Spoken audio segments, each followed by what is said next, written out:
যদি তোমার ব্রেনে কোনো ধরনের চাপ পড়ে তাহলে তোমার মাইল্ড স্ট্রোক করার সম্ভাবনা রয়েছে, এমনকি জীবনের ঝুঁকিও রয়েছে। তাই আমি সম্পূর্ণ নিরুপায় হয়ে পড়ি, তোমার থেকে নিজেকে লুকিয়ে রাখার কথা ভাবতে থাকি। এমনকি তোমার বেঁচে থাকার খবর যে আমি জেনে গেছি এটাও জানতো না কেউ। এরপর আবার সিদ্ধান্ত নিয়ে নিজের নাম ইলাফ রাখার, যাতে আমাকে নিয়ে তোমার কোনো ধরনের সমস্যা না হয়। ধীরে ধীরে ইলাফ নামেই সবার কাছে পরিচিত হতে থাকি। এরপর তোমাকে প্রথম দেখতে পাই একটা সূর্যমুখী বাগানে। সেদিন তুমি স্কুল থেকে লুকিয়ে বন্ধুদের সাথে ঘুরতে গিয়েছিলে। পরনে ছিল একটা স্কুল ড্রেস, লম্বা চুলগুলো সামনের দিকে দুটো বেনুনি করে রাখা, কপালে ছড়িয়ে ছিটিয়ে ছিল ছোট ছোট চুল, রোদের তাপে লাল হয়ে গিয়েছিল ফুলকো ফুলকো গাল দুটো। দৌড়ে বেড়াচ্ছিলে পুরো সূর্যমুখী বাগান জুড়ে। তোমার স্মৃতি চলে গেলেও সূর্যমুখী সব সময়ের জন্যই তোমার প্রিয় ফুল রয়ে গিয়েছিল, তাই তোমাকে চিনতে কোনো অসুবিধা হয়নি আমার। তোমার চেহারার আদর অনেকটাই পরিবর্তন হয়েছিল, যে কেউ তোমাকে দেখলে খুব সহজেই চিনতে পারতো না। তবে এতে তোমার সৌন্দর্য কোনো দিক দিয়েই কমেনি, বরং যেন আরও কয়েকশো গুণ বেড়ে গিয়েছিল। এরপর থেকে আমি তোমাকে ফলো করতে থাকি, তোমার সকল কাজের ওপর নজর রাখতে থাকি। তুমি যেখানেই যেতে আমার নজর সব সময় তোমার উপর থাকতো। তোমার দিকে কেউ তাকালেও তার চোখ তুলে নিতাম আমি। এক ভারী নিঃশ্বাস ছাড়ে আয়াত। কি এমন হতো যদি তার সব মনে পড়ে যেত? তাহলে তো আর ইলাপকে এত কষ্ট করতে হতো না, এতটা দুঃখ পেতে হতো না। আয়াত তাকাই ইলাফের দিকে। আচ্ছা ইলাফ, সবই বুঝলাম, কিন্তু একটা প্রশ্ন আমার মাথায় এখনো ঘুরছে। কি? ছে, আপনি কিভাবে জানলেন ইলাফ, মাহফুজা আন্টি যে এসব কিছুর মূলে রয়েছে? যখন এসব হয়েছিল তখন তো আপনি খুব ছোট ছিলেন। বোঝার বয়স হলেও এসব বোঝার মতো বয়স হয়নি তখন আপনার। আর তাছাড়া আপনি প্রায় 5 মাসের মতো আমার থেকে আড়ালে ছিলেন। মানলাম আপনি সুস্থ হওয়ার জন্য সময় লেগেছিল, তাই বলে 5 মাস? যেখানে আপনি একটা মুহূর্ত আমাকে ছাড়া থাকতে পারতেন না, সেখানে আপনি কিনা এতদিন থেকেছেন আমাকে ছাড়া। বিষয়টা কেমন যেন একটা লাগছে। আয়াতের কথা নীরবে শুনে যাচ্ছে ইলাফ, কোনো প্রত্যুত্তর করছে না সে। আয়াত কিছুটা ভাবুক দৃষ্টিতে তাকায় ইলাফের দিকে, ভুরু কুঁচকে বলে ওঠে। আপনি কি আমার থেকে কিছু লুকাচ্ছেন ইলাফ? ইলাপ এক পলক তাকায় আয়াতের দিকে। আয়াত তাকিয়ে আছে ইলাপের দিকে। ইলাপ তাকাতেই চোখাচোখি হয়ে যায় দুজনের। সাথে সাথে চোখ নামিয়ে ফেলে ইলাপ। ইলাপ আয়াতের থেকে নিজের নজর লুকাচ্ছে। ভাবতে কেমন অদ্ভুত লাগছে আয়াতের। আয়াত নিজের কণ্ঠে কিছুটা দৃঢ়তা এনে বলে ওঠে। কিছু কিছু কি লুকাচ্ছেন আমার থেকে? বলুন না ইলাফ। ইলাপ চোরের মতো এদিক সেদিক তাকাতে থাকে, এরপর আবার চোখ রাখে আয়াতের ঠোঁটে। জিভ দিয়ে নিজের ঠোঁট ভিজিয়ে বলে ওঠে। আমি আগে থেকে জানতাম সব আয়াত জান, তবে এতটা গভীরভাবে জানতাম না। আর এই কয়েক মাস আমি লন্ডনে ছিলাম, একেবারেই সুস্থ হয়ে তবেই ফিরেছি। আয়াত শান্ত দৃষ্টি রাখলো ইলাফের চোখে। এই প্রথম ইলাফের কোনো কথা আয়াতের হৃদয় স্পর্শ করতে পারেনি। ইলাফ কি তাকে মিথ্যা কথা বলছে? কেন কথা গোপন করছে তার থেকে? কিন্তু কি? আয়াত শান্ত কণ্ঠে আবারও বলে ওঠে। ইলাফ, সত্যিটা বলুন, আপনি আমার থেকে কিছু লুকোচ্ছেন? তৎক্ষণাৎ রেগে ওঠে ইলাফ। জলজল করে ওঠে তার চোখ দুটো। কঠিন গলায় বলে ওঠে। তুমি কি আমায় সন্দেহ করছো আয়াত জান? আমার চাঁদ আমার কথা বিশ্বাস করছে না, এটাও সম্ভব? কি বলবে আয়াত বুঝতে পারছে না। তার মন বলছে ইলাপ কিছু লুকাচ্ছে, কিন্তু ইলাপ কেন কিছু লুকাতে যাবে তার থেকে? সে একটু বেশি ভাবছে না তো? মাথাটা খারাপ হয়ে গেছে তার। শুধু শুধু সন্দেহ করছে সে। আয়াত আমতা আমতা করে বলে ওঠে।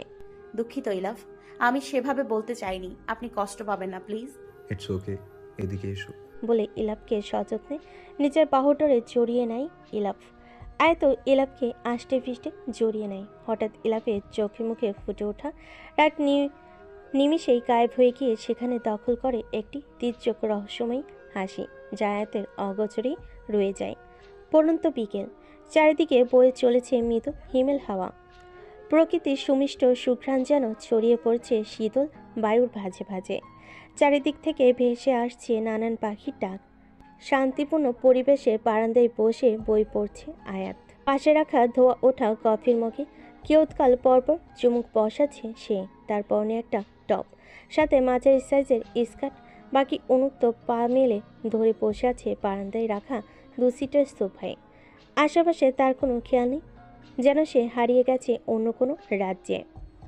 একজোড়া চোখ যে সেই কখন থেকে তাকে নিষ্পলক পর্যবেক্ষণ করে চলেছে তার কোনো হুঁশ নেই। কফি শেষ হতেই কফির মগটা বারান্দার সোফায় একপাশে রাখা ছোট্ট টেবিলটায় রাখতে গিয়ে আয়াতের চোখ যায় দরজার দিকে। তৎক্ষণাৎ চোখাচোখি হয়ে যায় দুজনের। ইলাপ বারান্দার দরজার একপাশে দরজায় হেলান দিয়ে বুকে হাত গুজে দাঁড়িয়ে আছে। ইলাপের দিকে চোখ পড়তে মুচকি হাসে আয়াত। তবে সেই হাসি আর বেশিক্ষণ টিকতে পারেনি, কেননা ইলাফের নজর এখন আর আয়াতের চোখের দিকে নেই। আয়াত ভুরুকুচকে ইলাপের নজর অনুসরণ করে ধীরে ধীরে নিজের দিকে তাকায়। তৎক্ষণাৎ লজ্জায় আরক্ত হয়ে ওঠে আয়াতের সম্পূর্ণ অস্তিত্ব। লাফিয়ে সোজা হয়ে দাঁড়িয়ে পড়ে সে। আয়াতের ফর্সা পা দুটো হাঁটু সমান উন্মুক্ত, দুই পা শক্ত করে চেপে ধরে স্কার্টটাকে। আরও খানিকটা নিচে নামানোর চেষ্টা করতে থাকে আয়াতের এমন বৃথা চেষ্টা দেখে মিটিমিটি হাসে ইলাফ। ধীরে ধীরে এগিয়ে যেতে থাকে আয়াতের দিকে। লজ্জায় আয়াতের মাটি খুঁড়ে গর্তে ঢুকে যেতে ইচ্ছে করছে। সকাল সকাল ইলাফ বেরিয়ে গিয়েছিল অফিসের কাজে। কাবার্ড খুলে জামা কাপড় নিতে গিয়ে এই স্কার্ট আর ম্যাচিং টপটা পেয়েছিল আয়াত। ইলাপি এনে রেখেছিল তার জন্য। ইলাপের অনুপস্থিতিতে টুপ করে স্কার্ট সেটা পরে নিয়েছিল সে। ভেবেছিল ইলাপ আসার পূর্বেই খুলে ফেলবে, তবে সে এতটাই মগ্ন ছিল যে একদম ভুলে গিয়েছিল সেই কথা। এখন নিজের কপাল চাপড়াতে ইচ্ছে করছে তার। আয়াত আবারও স্কার্ট টেনে নামানোর একই চেষ্টা করতে থাকে। এরই মধ্যে ইলাপ আয়াতের পেছনে দাঁড়িয়ে পেছন থেকে জড়িয়ে ধরে ঘাড়ে মুখ ডুবিয়ে দেয়। পরপর কয়েকটা চুমু খেয়ে মুখ রাখে আয়াতের কানের কাছে। এরপর ফিসফিস করে বলে ওঠে, এমনভাবে টানাটানি করছো কেন আয়াজান? একেবারে খুলে যাবে তো। ইলাপের ঠাট্টায় আয়াতের লজ্জা যেন আরও শতগুণ বেড়ে যেতে থাকে। আয়াতকে লজ্জা পেতে দেখে ইলাপ আবারও বলে ওঠে, এখনো এত লজ্জা কেন? লজ্জা ভাঙেনি আয়াজান? আয়াত কোনো কথা বলছে না। সে চুপচাপ দাঁড়িয়ে স্কার্টের একটা অংশ চেপে ধরে আছে। এবার আয়াতকে নিজের দিকে ঘোরাই ইলাফ। আয়াতের রক্তিম মুখপানে নিষ্পলক চেয়ে থাকে খানিকক্ষণ। এরপর ধীরে ধীরে বসে পড়ে সোফায়। আয়াতের এক হাত টেনে নিয়ে নিজের দুই পায়ের উপর বসায়। এক হাতে আয়াতের কোমর জড়িয়ে রেখে আরেক হাত রাখে আয়াতের উন্মুক্ত পায়ে। ঈষৎ কেঁপে ওঠে আয়াত। আয়াতের কাঁপুনি টের পেয়ে মুচকি হাসে ইলাফ। আয়াতের গলার কাছে মুখ নিয়ে হাস কিশোরে বলে ওঠে, সব সময় কেন এমন পাগল করে দাও আমাকে আয়াজান? আয়াত মিনমিন করে বলে ওঠে। আমি আবার কি করলাম? আয়াতের উন্মুক্ত পায়ে নিজের আঙ্গুলের দ্বারা উপরে স্লাইড করতে করতে ইলাফ আবারও বলে ওঠে, এই যে নিজের ফর্সা উন্মুক্ত লোভাতুর পা দুটো দেখিয়ে এখন আমাকে সিরিয়াস করতে চাইছো, এটা কি ঠিক বলো? আয়াতের দিকে মাথা তুলে তাকে ইলাফ। আয়াত তো লজ্জায় নিজের মাথা নুইয়ে রেখেছে। কেন এত লজ্জা লাগছে তার সে নিজেও জানে না। তাকাও আমার দিকে আয়াজান। অত্যন্ত নরম কণ্ঠে বলে ওঠে ইলাফ। ইলাফের কথা শুনতেই আয়াত নিজের মাথাটা আরও খানিক নুইয়ে ফেলে। পা থেকে হাত সরিয়ে আয়াতের গাল আর গলার মধ্যখানে হাত রাখে ইলাফ। আলতো করে গাল ধরে আয়াতের মাথার উপরে তোলে। ইলাফের চোখে চোখ পড়তেই চোখ সরিয়ে ফেলে আয়াত। তা দেখে ঠোঁট কামড়ে হাসে ইলাফ। আয়াতের গালে রাখা হাত ধীরে ধীরে তার চুলের ভাঁজে গলিয়ে দেয় ইলাফ। হাতের চাপ আরও কিছুটা দৃঢ় করে আয়াতকে নিজের দিকে নিয়ে আসে। এরপর চোখ রাখে তিরতির করে কাঁপতে থাকা আয়াতের ঠোঁট জড়ায়। একটা গভীর নিঃশ্বাস ছাড়ে ইলাফ। হাজার চেষ্টা করেও নিজেকে সামলানো যাচ্ছে না। আয়াতের বেগতিক নিঃশ্বাস উপচে পড়ছে ইলাফের মুখে। জোরে জোরে শ্বাস নিয়ে কিছু একটা বলার চেষ্টা করে আয়াত। মুখ থেকে কোনো শব্দ ব্যয় হবার আগেই আয়াতের ঠোঁট যারা নিজের দখলে নিয়ে নেয় ইলাফ। আয়াতের ঠোঁটের সুমিষ্ট স্বাদ প্রাণ ভরে আস্বাদন করতে থাকে। মিনিট পাঁচেক পর ছেড়ে দেয় ইলাফ। ছাড়া পেয়ে জোরে জোরে শ্বাস গ্রহণ করে আয়াত। ইলাফ ধীরে ধীরে আয়াতকে দাঁড় করিয়ে নিজেও দাঁড়িয়ে পড়ে। আয়াত আবারও স্কার্ট ধরে টানাটানি শুরু করে দেয়। এত টানাটানি করছো কেন? এভাবেই সুন্দর লাগছে বলে আয়াতের হাতটা ধরে ফেলে ইলাফ। আয়াতের ধরে রাখা হাতের উল্টো পিঠে চুমু খেয়ে বলে ওঠে, চলো কিছু খাবে। এরপর আয়াতের হাত টেনে বাইরে বেরিয়ে যায়। আয়াত ইলাফের পিছন পিছন সেদিকে এগিয়ে যায়। এখন সময় মধ্য দুপুর। আজকে ইলাফ কোথাও যায়নি। এই মুহূর্তে আয়াত আর ইলাফ দাঁড়িয়ে আছে একটা কক্ষের দরজার সামনে। এটা সেই কক্ষই যেটাতে অত্যাধুনিক লক সিস্টেম করে রাখা ছিল। এই কক্ষে আগে আর কখনো প্রবেশ করেনি আয়াত। সে জানে না এই কক্ষের ভিতর আসলে রয়েছেটা কি। আয়াতের হাতটা ছেড়ে দিয়ে ইলাপ দরজায় থাকা পাসওয়ার্ড টাইপ করতে থাকে। আয়াত আর চোখে একবার পিন পাসওয়ার্ডটা দেখে নেয়।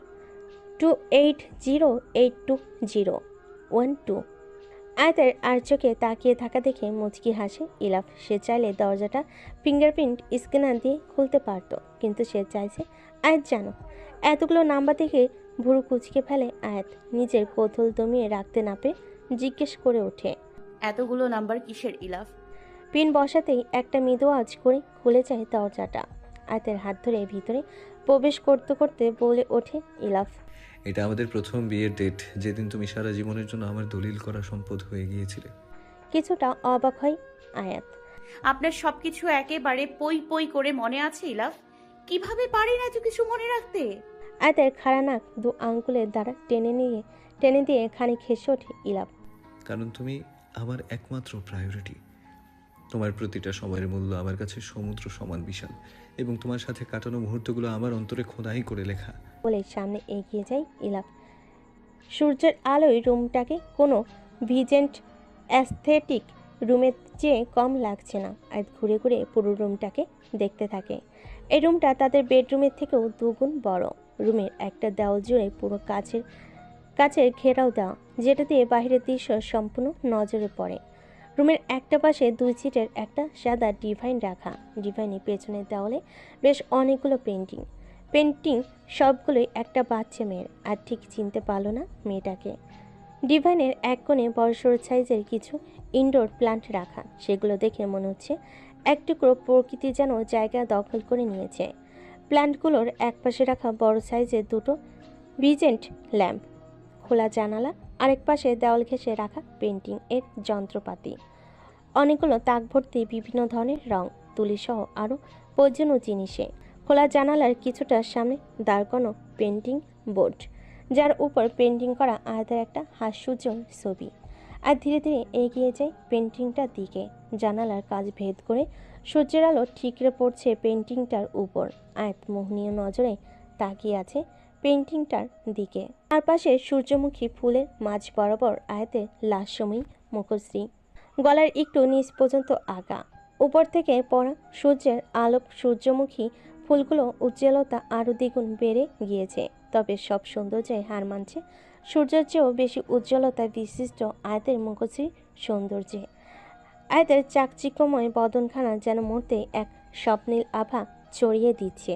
পেন্টিংটা থেকে চোখ সরিয়ে আর চোখ রাখে অন্য পাশের দেওয়ালটায়, যার সামনে ছোট ছোট কয়েকটা টুল রাখা। টুলগুলোর উপরে রাখা ছোট ছোট কয়েকটা পেন্টিং। সে দেওয়ালে আবার ঝোলানো বড় সাইজের 3টা পেন্টিং। আয়াত এবার এগিয়ে যায় পেন্টিংগুলোর সামনে। ডান পাশের পেন্টিংটায় আঁকা আয়াতের শুধু মুখশ্রী। শ্যামলা রঙের পুকুরে জলের ভিতর থেকে চোখ বন্ধ করে রাখা ফর্সা বদন, যার চারপাশ জুড়ে বিস্তৃত লাল সাদা রঙের শাপলা ফুলের পাশ ঘেঁষে আঁকা অসংখ্য সবুজ পান পাতার মতো বিভিন্ন পাতা। পুকুরের জলে ভিজে যাওয়া চুলগুলো ছড়িয়ে ছিটিয়ে আছে মুখের উপর।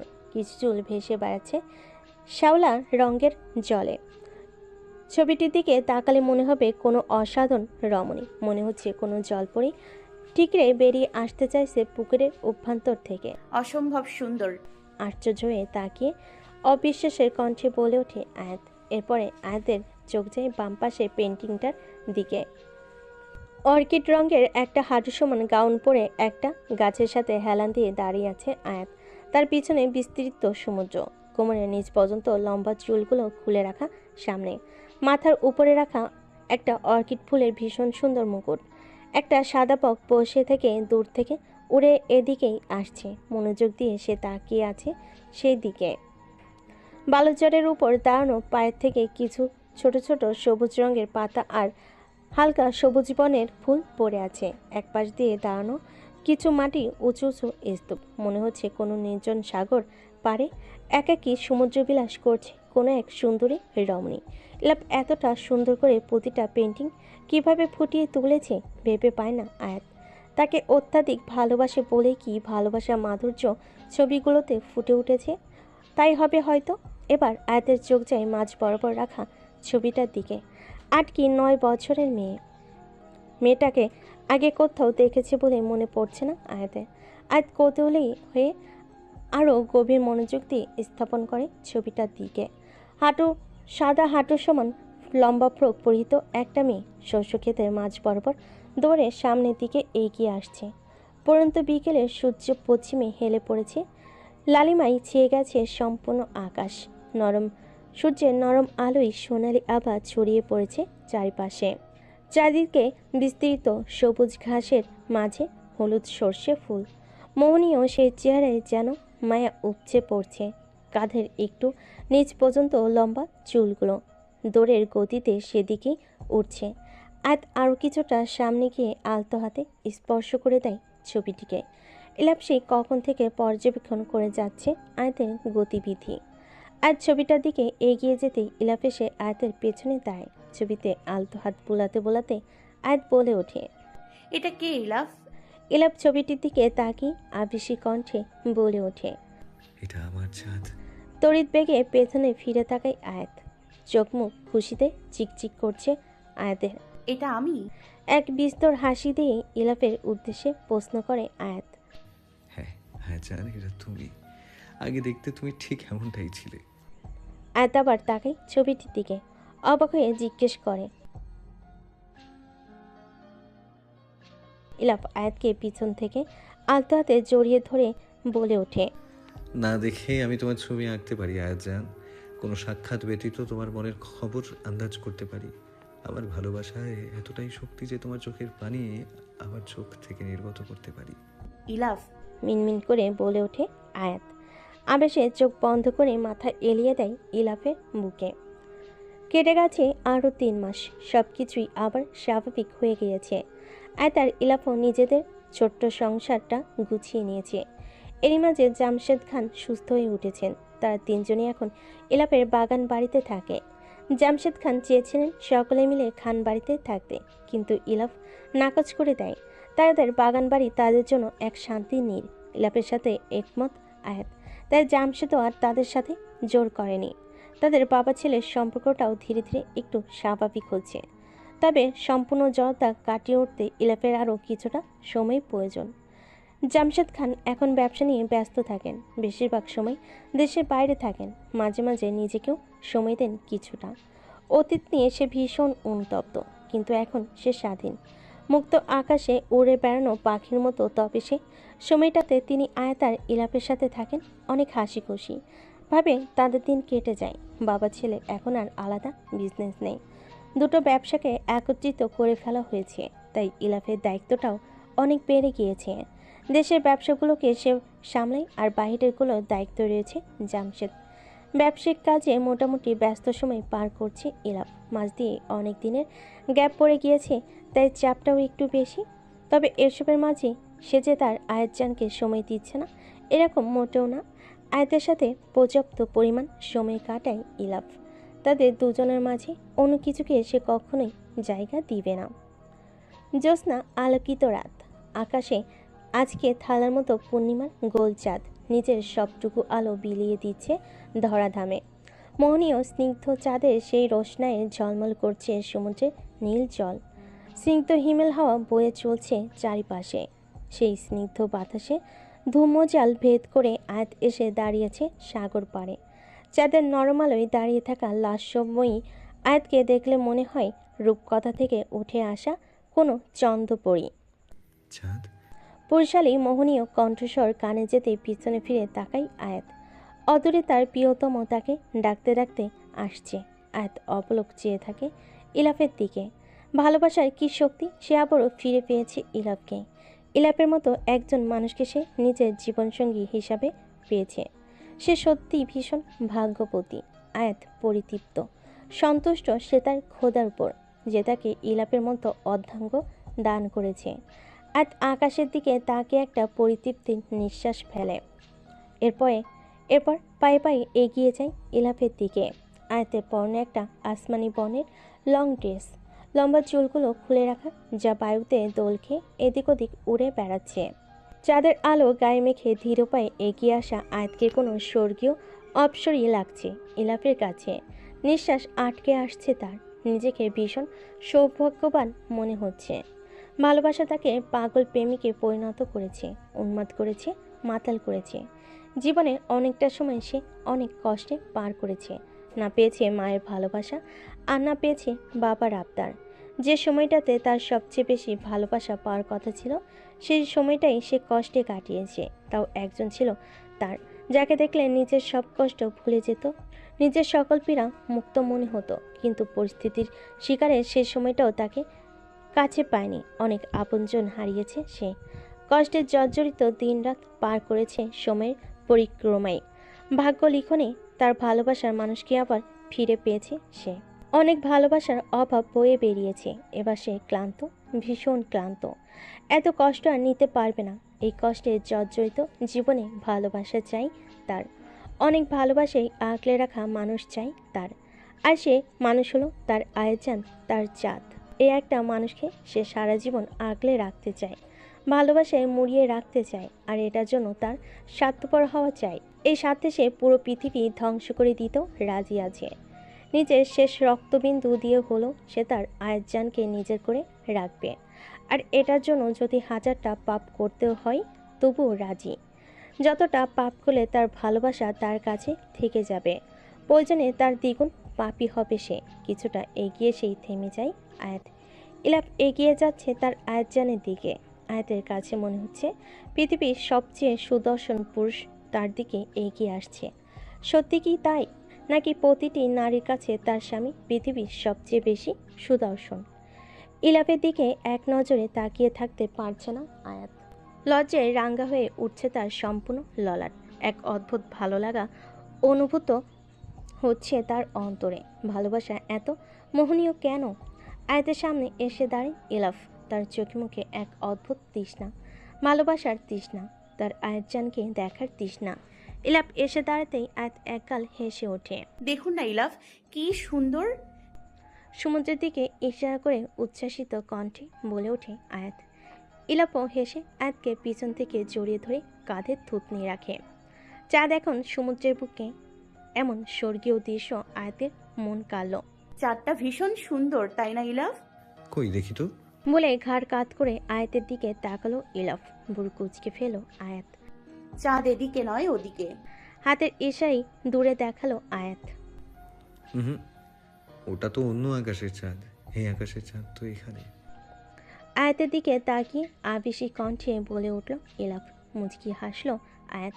আয়াতকে নিজের দিকে ঘোরালো ইলাফ। খানিক ভাবুক হয়ে বলল, দেখি তো কার চাঁদের উজ্জ্বলতা বেশি, ওই দূর আকাশের নাকি আমার? এরপর খানিক পর্যবেক্ষণ করলো আয়াতকে। ইলাপের পাগলামি দেখে চলেছে আয়াত। আয়াতের ভীষণ হাসি পাচ্ছে। এরপরই তড়িৎ করে ইলাফ বলে উঠল, অবশ্যই আমার চাঁদের উজ্জ্বলতা বেশি। আমার চাঁদের সৌন্দর্যের তুলনায় ওই দূর আকাশের চাঁদ একদম ফিকে। এক লহমায় অদ্ভুত এক শিরনে কেঁপে উঠল আয়াত। তবে এই শিরনের মানে বোধগম্য হলো না তার। ইলাপ এক দৃষ্টিতে তাকিয়ে আছে আয়াতের দিকে। মুখ ধুকপুক করতে লাগলো আয়াতের। লজ্জারা ঘিরে ধরল তাকে। আয়াতের লাজরঙ্গা মুখ দেখে হেসে উঠল ইলাফ। প্রিয়তমার লাজুক মুখের দিকে তাকিয়ে থাকে অনেকক্ষণ। এরপরই শক্ত করে নিজের বুকের সাথে চেপে ধরে আয়াতকে। আয়াত আষ্টেপৃষ্টে জড়িয়ে ধরে ইলাপকে। সযত্নে মাথা এলিয়ে দেয় ইলাপের বুকে। আয়াতের শরীর অসাড় হয়ে পড়েছে ভালো লাগার অনুভূতিতে, যেন সে এক্ষুনি ঢলে পড়বে। খানিকক্ষণ এভাবে দাঁড়িয়ে থাকে দুজনে। এরপর আয়াতের দুগাল ধরে নিচের দিকে ফিরাই ইলাফ। গাঢ় চুম্বন করে আয়াতের কপালে। আয়াতকে ছেড়ে দিয়ে এগিয়ে গিয়ে পাশে রাখা গিটার হাতে তুলে নেয় ইলাফ। আয়াতের পাশে এসে আয়াতের হাত ধরে সমুদ্রের আরও কিছুটা কাছে যায় দুজন। এরপর সেখানে বালুচরে বসে পড়ে দুজনে। আয়াত খুবই উচ্ছ্বাসিত হয়ে আছে ইলাপের কণ্ঠে গান শোনার জন্য। ইলাফও গান গাইতে পারে, এটা যেন আয়াতের কাছে কল্পনা মনে হচ্ছে। ইলাপের কণ্ঠে গান শোনার জন্য হাঁসফাঁস করছে তার অন্তর। অধীর আগ্রহে অপেক্ষা করতে থাকে আয়াত। জলদি শুরু করুন ইলাফ। মুচকি হেসে গিটারে সুর তুলে ইলাফ। এরপর ভেসে ওঠে এক মোহনীয় কণ্ঠস্বর। একটা নীল জোছনা রাতে, এক মুক্ত আকাশ সাথে, শান্ত শীতল শহরে দুজনে। একটা নীল জোছনা রাতে, এক মুক্ত আকাশ সাথে, শান্ত শীতল শহরে দুজনে। আমি এক গরিব প্রেমিক নীলা, আমার আর কোথাও যাওয়ার নেই। আমার ভাঙা ঘরে, ও আমার ভাঙা ঘরে ঝিমঝিমিয়ে বৃষ্টি নামবে যখন, আমি বুকটা পেতে আগলে রাখতে জানি, তুমি এই বুকেতে রাখবে মাথা মানি। আমি বুকটা পেতে আগলে রাখতে জানি, তুমি এই বুকেতেই রাখবে মাথা মানি। এক মোহনীয় দৃষ্টিতে তাকিয়ে আছে ইলাফের দিকে। এত জলদি শেষ হয়ে গেল কেন? আর একটু গাইতে পারতো। আয়াতের কিছুটা দুঃখ হলো, তবে সেই দুঃখ আর বেশিক্ষণ টিকল না আয়াতের। তড়িৎ গতিতে ইলাফের দিকে চাইল আয়াত। এই কণ্ঠে গান আমি আগেও শুনেছি ইলাফ। আমার বারান্দায় গেলে শুনতে পেতাম আমি। খানিক অবাক হয়ে বলে ওঠে আয়াত। আয়াতের হাত ধরে মুচকি হেসে নিজের দিকে খানিক টেনে আনে ইলাফ। ওটা আমি ছিলাম। আয়াত আরও কিছুটা অবাক হয়। আপনি? আমি আমার যখন খুব মন খারাপ হতো অথবা তোমায় অনেক বেশি মনে পড়তো, তখনই আমি চলে যেতাম তোমাকে দেখতে, আর গানও গাইতাম মাঝে মাঝে। তুমিও খুব মনোযোগ দিয়ে গান শুনতে আমার। আয়াত এক পাশ হতে জড়িয়ে ধরে ইলাফকে। আপনি সত্যি পাগল ইলাফ। তোমার জন্য। ইলাফও নিজের বাহুডোরে আগলে নেয় আয়াতকে। দুজনে তাকিয়ে থাকে সমুদ্রের দিকে। পূর্ণিমার চাঁদের উজ্জ্বলতা, সমুদ্রের নীলাভ আভা, জলজল করা নক্ষত্রগুলো, চাকচিক্যময় জল যেন পৃথিবীর বুকে এক টুকরো স্বর্গ এনে দিয়েছে। আর চোখ বুলিয়ে অবলোকন করলো চারপাশ। সমুদ্রের নৈসর্গিক রূপে বশীভূত হয়ে পড়ল আয়াত। মনে উত্তাল ঢেউ তুলল ভালো লাগারা। গভীর ঘোরে আবদ্ধ হয়ে পড়ল সে। মাথায় পড়া ইলাফের উষ্ণ ভারী নিঃশ্বাসে আয়াতের শরীরকে যেন ভাসিয়ে নিয়ে যাচ্ছে কোনো ভালো লাগার দুনিয়ায়।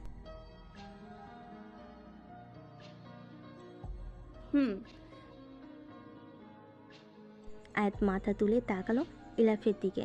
ভালোবাসার মানুষ হিসেবে আপনাকে পেয়ে আমি নিজেকে পৃথিবীর সবচেয়ে ভাগ্যবতী নারী মনে করি ইলাফ। নিজের ভাগ্যের প্রতি মাঝে মাঝে নিজেরই হিংসা হয় আমার। আবারও আয়াতকে আগলে নিল ইলাফ।